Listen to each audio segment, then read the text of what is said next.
The grand chamber of Station Zenith buzzed with voices from 47 different species. Counselor Theron stood at the center podium, his bronze shell reflecting the soft lights above. He was discussing mining agreements when every screen in the room turned red. Warning. Unscheduled ships arriving, the station computer announced. The talking stopped. Nobody came to Zenith without permission. The station floated in neutral space, protected and sacred. Anyone wanting to visit had to ask days before arriving. Theron watched the main screen as 12 ships ripped through space. They looked terrible. Burned metal. Broken armor. Deep cuts along their sides. These ships had been through a war. The lead ship had black burn marks everywhere. In some places, the outer armor was completely gone. Dark stains covered the front sections where white paint still remained. The stains looked like dried blood. Council of Zenith, a woman's voice crackled through the speakers. She sounded exhausted. This is Ambassador Elena Reed from the human fleet. We need help. We need to speak with you. We are human. We need safety.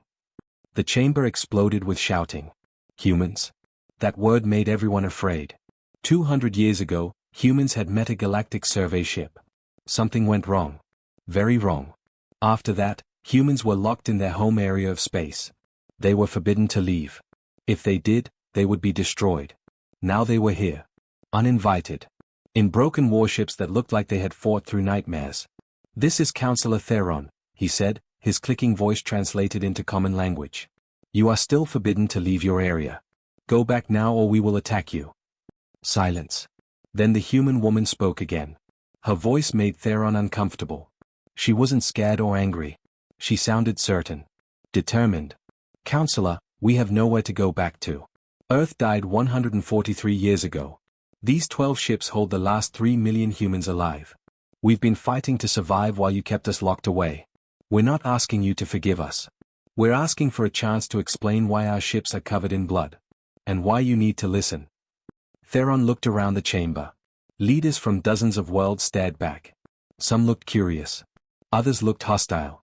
The military advisor from Valken was already whispering to his commander, probably telling him to prepare weapons. You say Earth is destroyed, Theron said slowly. What destroyed your world? Not what. Who? And they followed us here. Another voice cut in. Male. Rough. Military. Reed, this is Commander James Blackwell. Station sensors show something behind us. Something big in faster-than-light space. It's getting closer. Distance 30 light minutes. The ambassador's voice stayed calm, but Theron heard the iron beneath it. Counselor, I suggest you let us dock and tell our story. Because whatever followed us, you'll want our help when it gets here. Theron's screen updated. His sensor officer confirmed it.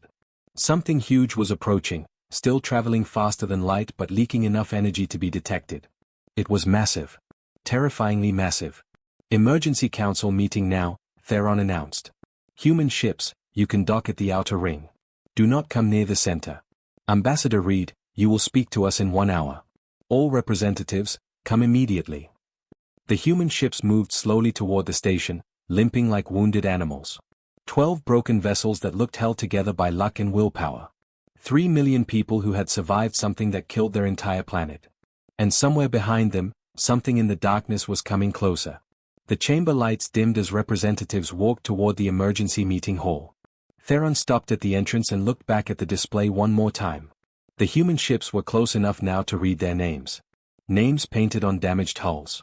Defiance. Last Light. Never Forgotten. The flagship had its name in fading white letters across a hull that looked chewed up and spit out. Humanity's Spite. Whatever story these humans carried, Theron knew it was written in the blood staining their ships. The question was simple. Would the council listen to their story before that story came for everyone? Theron's hands trembled slightly as he entered the hall. In 200 years of service, he had never felt this kind of fear. Not fear of the humans in their broken ships. Fear of what had broken those ships. Fear of what was still coming. The humans hadn't come as conquerors. They had come as survivors. And survivors of something that terrible either had nothing left to lose, or had learned how to fight in ways the galaxy had forgotten. Looking at those blood-stained ships, Theron suspected it was both. Elena Reed stood before the Galactic Council, and every eye in the chamber watched her. She wore a simple gray uniform, clean but worn from years of use. Her face showed lines that came from too much worry and too little sleep. She was 40 years old but looked 60. Behind her, a holographic display waited, dark and silent. Counselor Theron gestured for her to begin. Ambassador Reed, you have 1 hour to explain why we should not enforce the quarantine. Speak. Elena took a breath. 200 years ago, you locked us away. You said humans were dangerous. You said we needed to stay in our corner of space. We tried to understand. We tried to follow your rules. She pressed a button. The holographic display lit up, showing Earth. Beautiful. Blue and green and alive. 50 years after the quarantine began, we found something in our sector. Ships. Not ours. Not yours. We tried to communicate. They didn't answer with words. The image changed. It showed a machine. Massive. Black metal twisted into impossible shapes. It had no windows. No lights.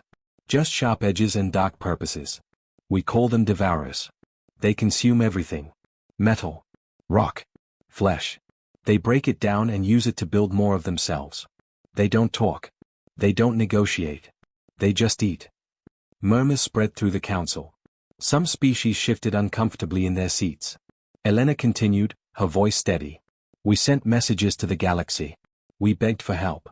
We explained what we found. Nobody answered. The quarantine held. We were alone.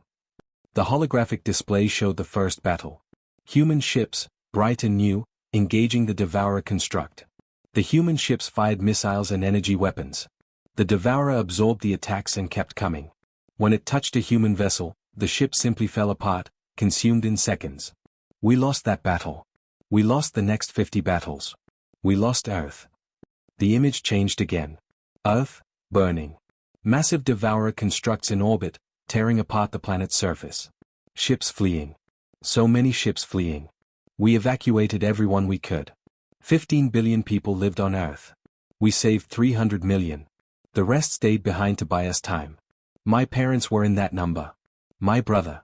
My daughter. Elena's voice cracked for just a moment, then hardened again.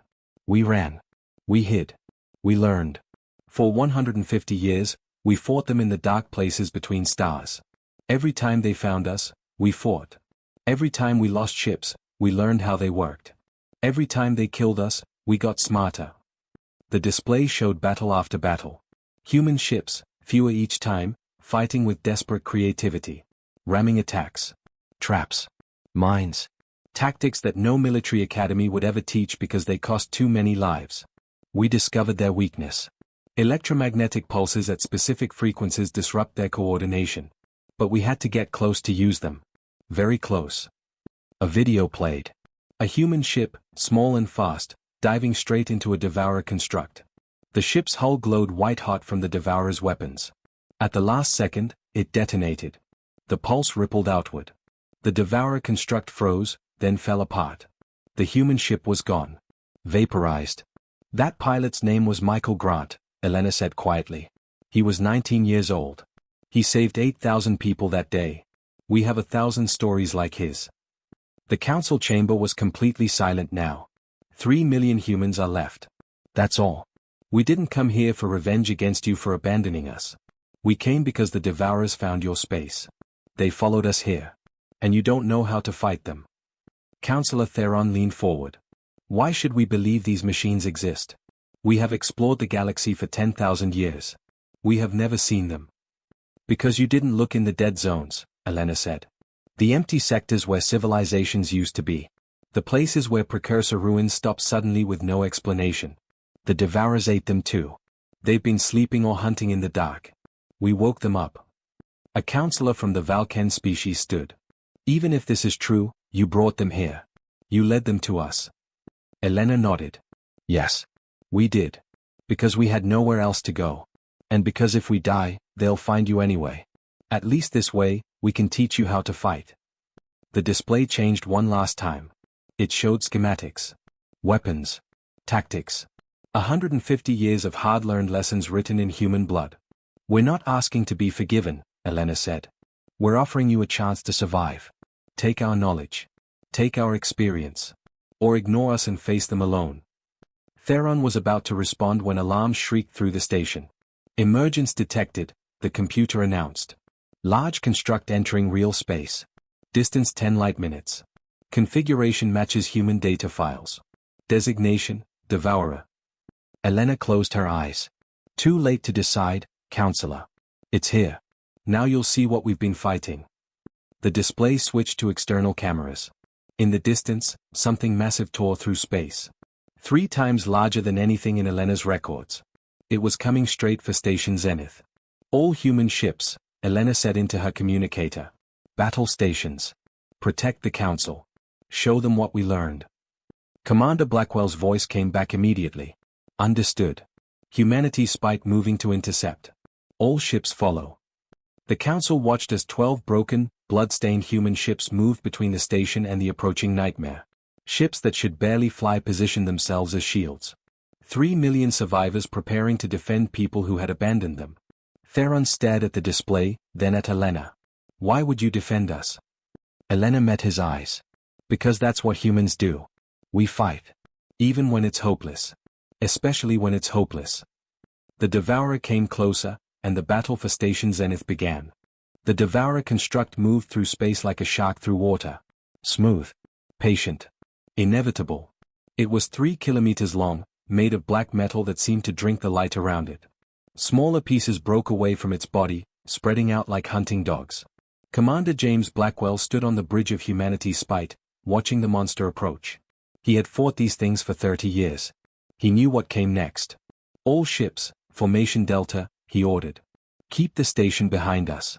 Do not let anything through. The 12 human ships spread out, forming a wall between the Devourer and Station Zenith. They were tiny compared to the construct. Like children standing against a storm. The Devourer didn't slow down. It didn't communicate. It simply opened fire. Beams of purple energy lanced across space.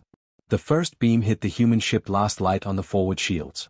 The shields held for 3 seconds, then collapsed. The beam punched through the hull, and the ship lurched sideways, trailing atmosphere and debris. Last light is hit, the communications officer reported. Hull breach on decks 4 through 7. Last light, fall back for repairs, Blackwell ordered. Defiance, take her position. The human ships moved like they had done this 1,000 times before. Because they had. Each ship knew its job. Each crew knew the cost. In the council chamber, representatives watched the battle on screens. They saw the human ships returning fire with primitive kinetic weapons and simple missiles.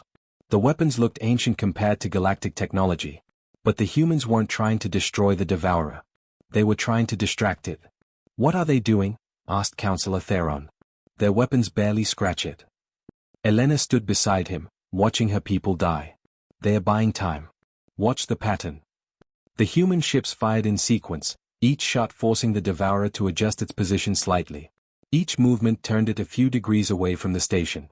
The smaller Devourer pieces tried to slip past, but human ships rammed them, trading hull integrity for a few more seconds. Then the Galactic Defense Fleet arrived. 50 warships, sleek and powerful, with energy shields that shimmered like soap bubbles. The most advanced military technology in known space. Galactic Fleet, this is Station Command, Theron broadcast. Engage the construct. Support human vessels. The galactic ships opened fire with plasma cannons and photon torpedoes. The weapons hit the Devourer with enough force to vaporize a small moon. The construct's surface glowed white-hot. For a moment, everyone thought it worked. Then the glow faded. The Devourer's hull was unmarked. It had absorbed everything. Impossible, breathed a Valken military officer. Nothing can withstand that much energy. It eats energy, Elena said quietly. That's what it does. Your weapons are feeding it. The Devourer turned its attention to the Galactic Fleet.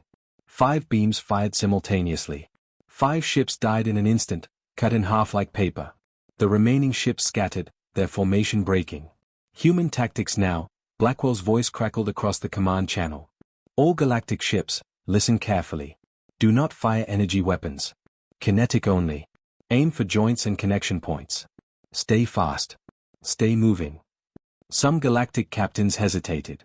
Taking orders from humans, the quarantine species, felt wrong. Then another Devourer beam destroyed 2 more galactic ships. The Galactic Fleet stopped hesitating.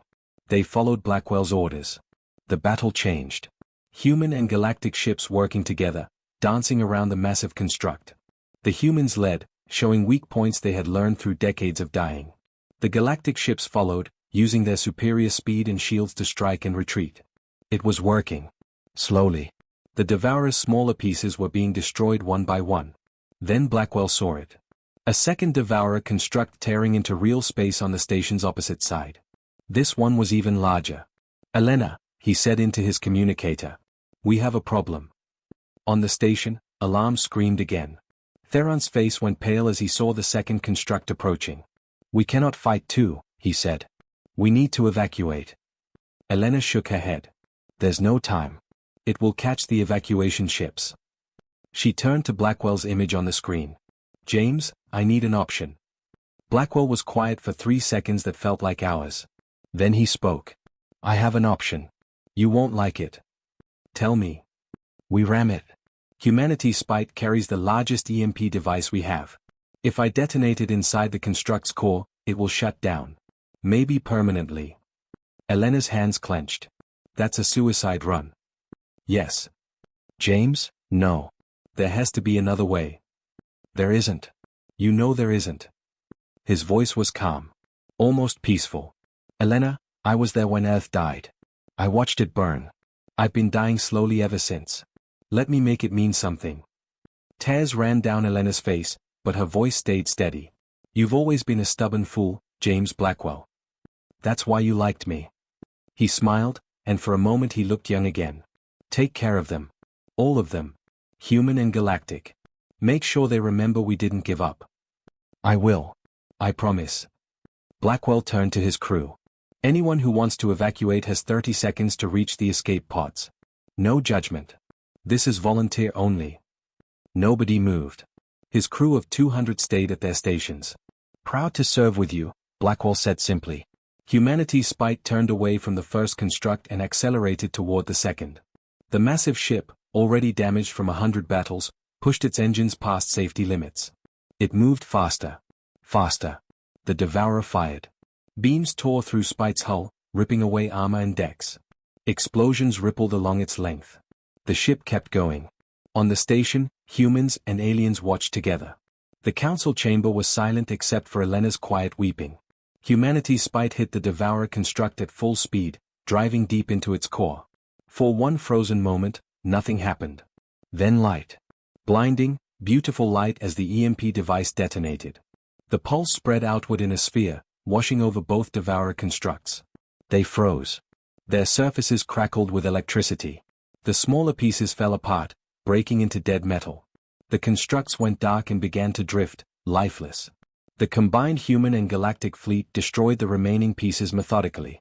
Without coordination, the Devourers were just metal. In the council chamber, Theron looked at Elena. "He saved us all." Elena wiped her eyes and straightened. "He saved humanity twice.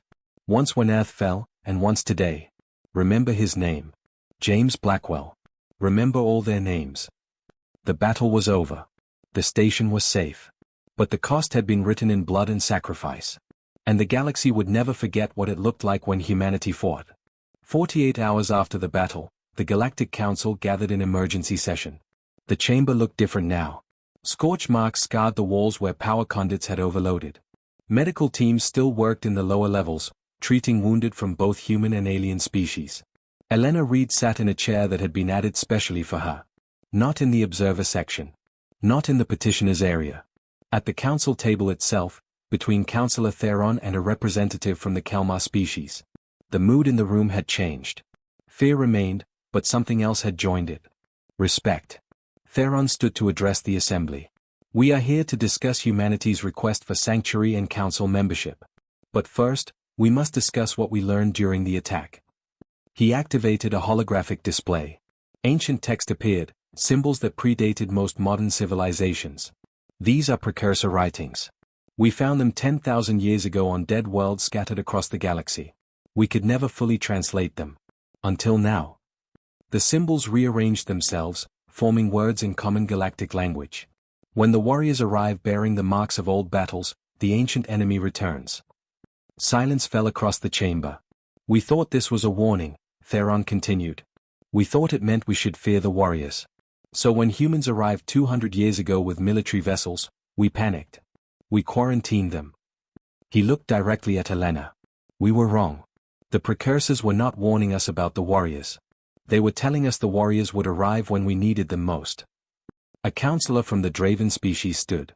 Her name was Margaret Wells, and her people had lost 3 ships in the battle. The precursors fought the Devourers. We found evidence in their ruins. Cities torn apart. Worlds stripped clean.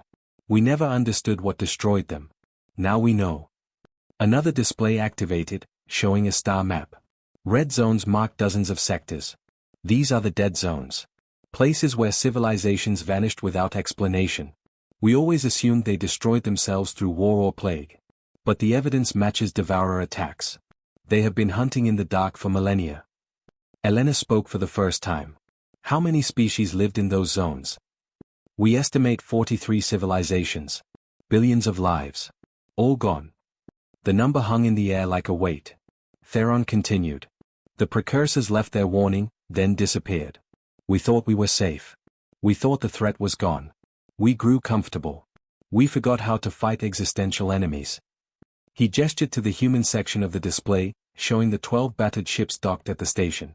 Humanity never had that luxury. They have been at war for 150 years. They learned what we forgot. A military advisor from the Valken species stood. His name was Robert Kane, and his face was grim. I have reviewed the human combat data. Their tactics are brutal. They sacrifice ships and lives with calculation that makes our military doctrine look like children playing games. But their methods work. Against the Devourers, gentle warfare means extinction. Elena nodded slowly. We didn't want to fight that way. We had to. Every battle taught us something new. Every death brought knowledge. We wrote our survival manual in blood because we had no teachers. Theron activated another display. This one showed ship designs. If we combine human tactical knowledge with our advanced technology, we can create something new. Shields that can withstand Devourer beams. Weapons that can penetrate their hulls. EMP devices powerful enough to disable multiple constructs. You are proposing full alliance, said a counselor from the Nerith species. With humans. The species we quarantined. I am proposing we correct a terrible mistake, Theron replied. We abandoned humanity when they needed us. They could have turned away when we needed them. Instead, they fought. They died for us. Commander Blackwell gave his life to save this station. 200 of his crew volunteered to die with him. That is not the action of a dangerous species. That is the action of heroes. Margaret Wells stood again. My daughter served on the ship Starfire. She watched human marines board our vessel during the battle. They came to evacuate our crew, not to conquer. One human, a young woman named Alice Parker, carried my daughter to safety while their own ship was burning. Alice died when a bulkhead collapsed. She was 23 years old. Her voice cracked. How can we not honor that sacrifice? How can we not stand with them? The council chamber filled with voices, some arguing, some agreeing. The debate lasted for hours. Representatives spoke of risk and reward, of history and future, of fear and hope. Finally, Theron called for silence. We will vote. Should humanity be granted full council membership and recognized as an equal species? Should we form a defensive alliance to face the Devourer threat together? The vote was not unanimous. 7 species abstained. 3 voted against. But 37 voted yes.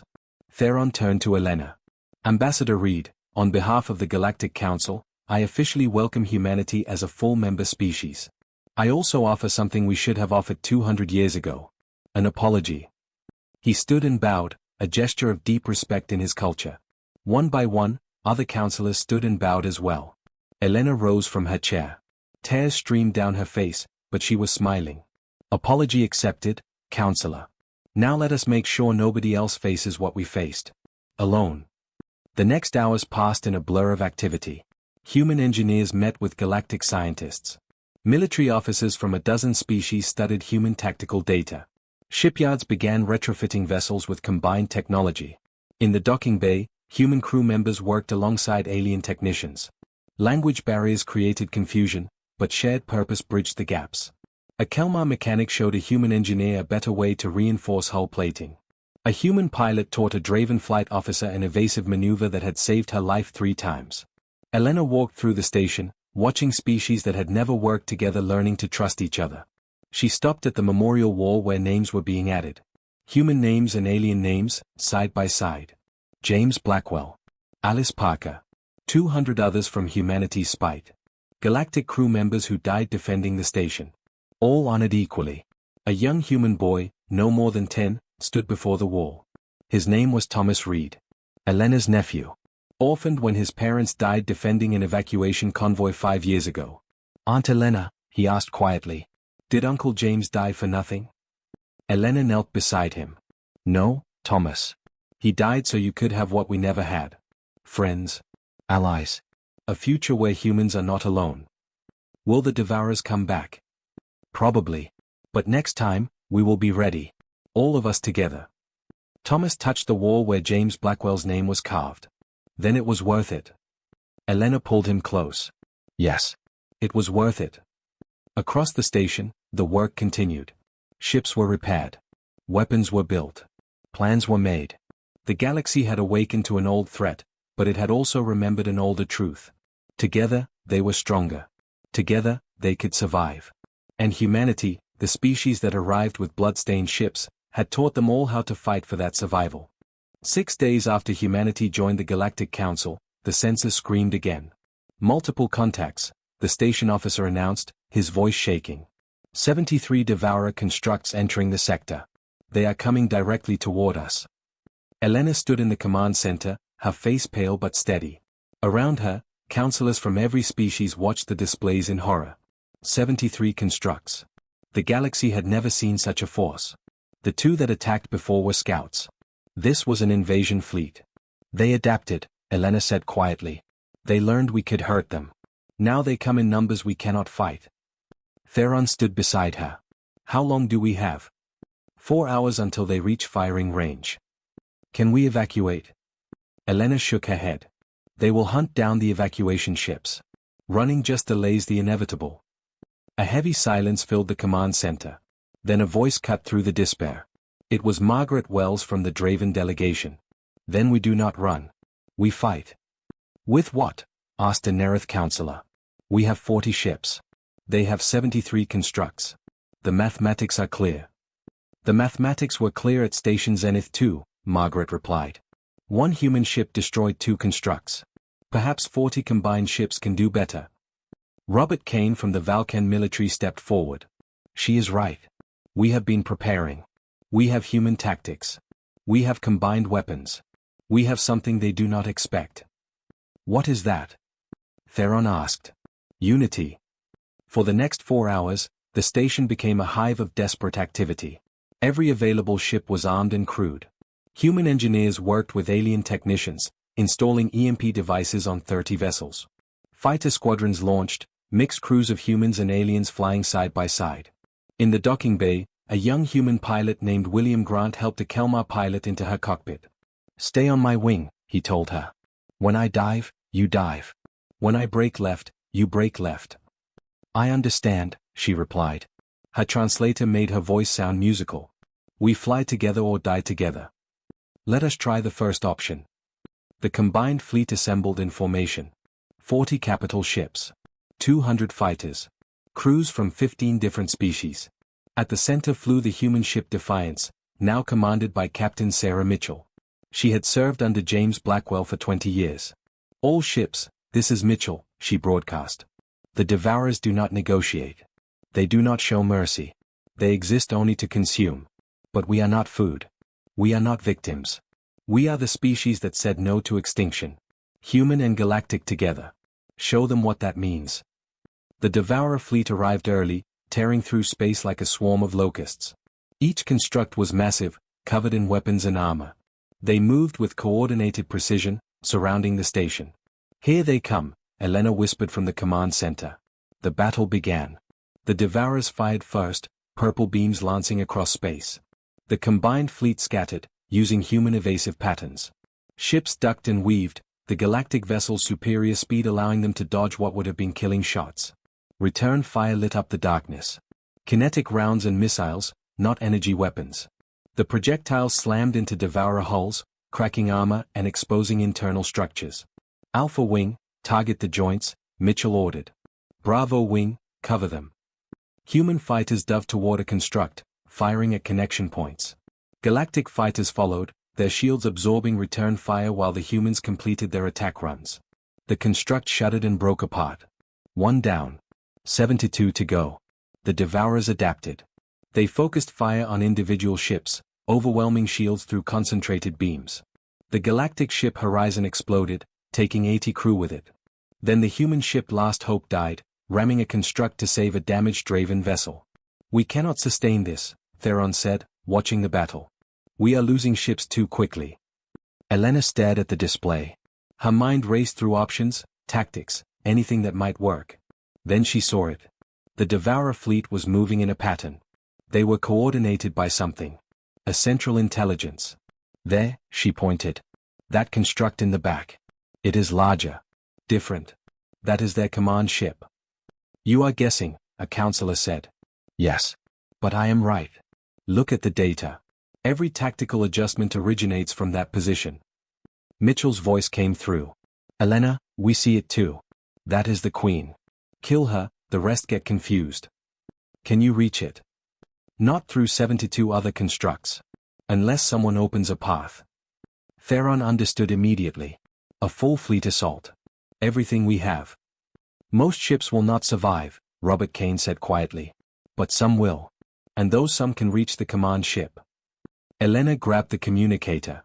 "All ships, this is Ambassador Reed. We are going to do something incredibly stupid. We are going to charge straight through their lines." Protests filled the channel. Then Margaret Wells cut through them. "My people have a saying. When the enemy expects you to be smart, be brave instead. I am with you." "Valken fleet will lead the charge," Robert Kane added. One by one, the other species agreed. The combined fleet reformed, no longer scattered but gathered into a wedge formation. The Valken ships at the front, their heavy armor leading. Human ships mixed throughout, ready to deploy EMPs. "On my mark," Mitchell said. "Full speed. Do not stop. Do not turn back. Forward only." The fleet accelerated. 40 ships driving straight into the Devourer swarm like a spear. The Devourers fired everything. Ships died. The Valken flagship exploded. A human corvette was cut in half. Fighters vaporized. But the fleet did not stop. They pushed through, each sacrifice buying meters of progress. William Grant and his Kelmar wingmate flew through hell. His fighter's shields were gone. Her hull was holed in 3 places. They kept flying. "Almost through," she called. "Stay with me," William replied. A beam caught her ship, and she disappeared in fire. William screamed but kept going. The wedge broke through. 23 ships remained. They faced the command construct, massive and covered in weapons. "All ships with EMP devices, prepare to fire on my mark," Mitchell commanded. "Everyone else, give us the time we need." The remaining ships formed a protective circle. They fired everything they had at the constructs trying to protect their queen. Explosions rippled across space. Mark. 15 ships fired their EMPs simultaneously. The pulses converged on the command construct, washing over it in waves of electromagnetic force. The construct's surface crackled. Its weapons went dark. It began to drift. And across the battlefield, every other Devourer construct froze. Without coordination, they became confused. They fired at random, sometimes hitting each other. The swarm fell into chaos. "Now!" Mitchell shouted. "Destroy them while they are blind." The combined fleet, reinforced by ships from the station, tore into the helpless constructs. Without their central intelligence, the Devourers could not adapt or coordinate. One by one, they fell. The battle lasted another hour. When it ended, debris filled the space around Station Zenith. 23 ships had survived the charge. Hundreds had died. But the Devourer fleet was destroyed. In the command center, Elena collapsed into a chair. Around her, counselors embraced each other, crying and laughing. They had survived. Theron approached her. "We won." "We survived," Elena corrected. "More will come eventually. Then we will fight them again. Together." 2 days later, a memorial service was held in the station's largest hall. Thousands attended. Human names and alien names were read aloud. Each one honored equally. Each one remembered. Elena stood at the memorial with young Thomas. They placed a flower for James Blackwell, for Alice Parker, for William Grant who died in the final assault, for the Kelmar pilot whose name Elena had learned was Kira. "Are we safe now?" Thomas asked. Elena looked around the hall. Humans and aliens standing together. Species that had been strangers a week ago now holding each other as friends. "We are safer," she said. "Because we are not alone anymore." Outside the station, the combined fleet floated in formation. Ships from a dozen species, some still bearing scorch marks and damage. At their head, the human ships remained blood-stained. The Council had voted to keep them that way. A reminder of the cost of isolation and the price of survival. The galaxy had changed. The Devourers had returned, but so had something older. Something the Precursors knew and the modern galaxy had forgotten. When different people stand together, when they fight for each other, when they refuse to abandon one another, they become something greater than the sum of their parts. They become unstoppable. And on that day, humanity arrived at the Galactic Council with blood-stained ships. But they left with something far more valuable. They left with family.